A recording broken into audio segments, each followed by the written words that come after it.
32वां सामूहिक विवाह समारोह 15 फरवरी को कानपुर कान्यकुब्ज ब्राह्मण समाज के तत्वावधान में 32वां सामूहिक विवाह समारोह एवं सामूहिक जनेऊ कार्यक्रम आगामी 14 एवं 15 फरवरी को आयोजित होने जा रहा है।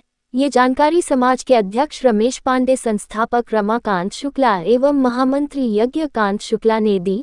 उन्होंने बताया कि इस सामूहिक विवाह में 11 जोड़ों का विवाह पूरे विधि विधान के साथ संपन्न कराया जा रहा है और प्रत्येक जोड़ों को गृहस्थी का सामान उपहार स्वरूप भेंट किया जाएगा। उन्होंने बताया कि विवाह समारोह में कानपुर नगर के साथ साथ प्रदेश के अन्य जनपदों से भी जोड़े आएंगे। इस बार सबसे ज्यादा खुशी की बात यह है कि जिस दिन सामूहिक विवाह का आयोजन हो रहा है उसी दिन शिवरात्रि भी है। समिति पिछले 32 वर्षों से लगातार 11 जोड़ों का सामूहिक विवाह करती चली आ रही है और आगे भी करती रहेगी। इसके साथ ही 51 बटुकों का जनेऊ कार्यक्रम भी पूरे विधि विधान के साथ संपन्न कराया जाएगा। इस कार्यक्रम में 15 वर्ष से कम आयु वर्ग वाले बालिकों के परिजनों को समिति की ओर से सम्मानित भी किया जाएगा। इस मौके पर रमेश तिवारी, सुधीर मिश्रा, श्रीमती ममता तिवारी ने बताया कि समाज में फैली दहेज प्रथा को समाप्त करने के लिए संस्था लगातार लोगों को जागरूक भी करती चली आ रही है और आगे भी करती रहेगी। प्रेस वार्ता में मुख्य रूप से मौजूद रहे रमाकांत शुक्ल, रमेश पांडे, बद्री प्रसाद दीक्षित, यज्ञकांत शुक्ला, श्रीमती शशि शुक्ला, मनोज मिश्रा, सुधीर मिश्रा, उमेश तिवारी, श्रीमती ममता तिवारी, प्रियंका त्रिवेदी आदि लोग मौजूद रहे। यज्ञकांत शुक्ल, कानपुर ब्राह्मण समाज उत्तर प्रदेश संस्था जो हमारी है, विगत 31 वर्षों से सामूहिक यज्ञोपवीत और विवाह संस्कार का आयोजन करती आ रही है। इस बार ये हमारा 32वां आयोजन होने जा रहा है और प्रत्येक वर्ष लगभग हमारे 11 कन्याओं का लक्ष्य होता है और 51 बालकों का बटकों का यज्ञोपवीत संस्कार का भी लक्ष्य लेके चलते हैं। और ये विवाह हमारा जो होता है दहेज रहित, समाज में जो संदेश जाए कि दहेज प्रथा वो बिल्कुल बंद होना चाहिए। तमाम घटनाएं दहेज को लेकर होती हैं और समाज को प्रेरणा मिले और लोग दहेज देना बंद करें। और इन कन्याओं को हम लोग उपहार स्वरूप काफ़ी सामान देते हैं। अलमारी, पलंग, गद्दा, तकिया, गैस चूल्हा, प्रेशर कुकर, सिलाई मशीन, ड्रेसिंग टेबल, इस तरीके से पचाड़ के बर्तन, दरवाजे के बर्तन, मतलब एक कन्या को पर्याप्त गृहस्थी की शुरुआत करने के लिए हम सामान देते हैं। ये संस्था कितने 31 वर्ष पूरे हो गए। ये 32वां आयोजन हमारा होने जा रहा है। शिवाजी नगर हमारा जो क्षेत्र है, रंगोली के ठीक सामने, वहीं पर एक भवन भी है, गेस्ट हाउस है।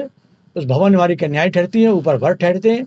और जो पार्क है हमारा, तो वहाँ पर जयमाल की प्रक्रिया और हमारे शहर के गणमान्य सारे सांसद, विधायक, सबका आशीर्वाद मिलता है, चाहे कोई भी हो। हमारे यहाँ एक चीज़ और भी है, हमारी संस्था सब सनातन है।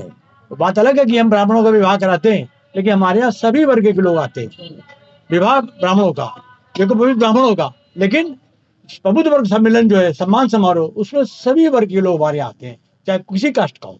हमने कभी किसी की उपेक्षा नहीं करी और सबके यहाँ हम भी जाते हैं। विद्वत उन्होंने मुझे सौंपा, पिताजी का आशीर्वाद है, बुजुर्गों का आशीर्वाद है, आप सबका आशीर्वाद हो तो चला रहे हैं। बड़ी मेहनत करनी पड़ती है। कैसे देना चाहेंगे समाज के लिए? समाज को संदेश हमारा यही है, एक तो दहेज प्रथा को बंद करें बिल्कुल भी, और कन्याओं से और वर्ग से हमारा ये अनुरोध है कि जो भ्रूण हत्या है उस पर भी प्रतिबंध लगाएं। क्योंकि हम देख रहे हैं कि जब हमारे यहाँ वर कन्या का चयन होता है तो ये सामूहिक यज्ञोपवीत विवाह संस्कार की जो फाइल है हमारी, सामूहिक विवाह वाले बहुत आवेदन है, कन्याओं का आवेदन एक भी नहीं है। इसका मतलब है कन्याओं का अभाव हो गया।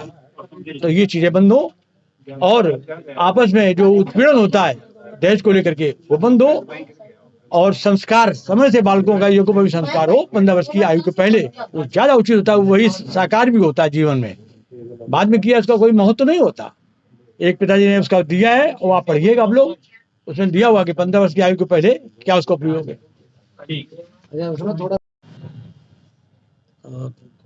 मेरा कहने का मतलब ये है कि देखिए, इसका मेन उद्देश्य ये है कि जैसे गरीब आदमी हैं, अपनी बेटी की शादी नहीं कर पा रहे हैं, लड़के वाले उनकी शादी नहीं हो रही है, तो उनके जोड़ा चयनित होते हैं और चयन होने के बाद में फिर यहाँ रजिस्ट्रेशन होता है।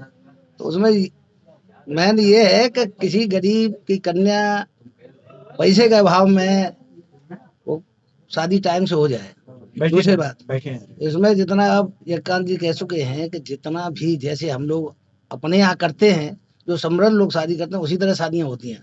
पूरा सामान दिया जाता है, यहाँ तक बायना तक दिया जाता है। जैसे बारात आती है, उनका स्वागत होता है, चढ़ाई होती है, जयमाला होती है, फिर भौरी पड़ती हैं, मतलब पूरी जैसे आम जनता की शादी होती है उस तरह से ये सब होता है। और ज़्यादा से ज़्यादा लोग आते भी हैं और उनकी खाने पीने की सब जो आते हैं उनकी भी व्यवस्था होती है। तो ये है कि किसी को कोई दिक्कत ना हो, गरीब ये ना सोच पाए कि भाई मेरी लड़की की शादी बगैर पैसे के नहीं हो रही है। तो इसलिए इसका मेन उद्देश्य ये है।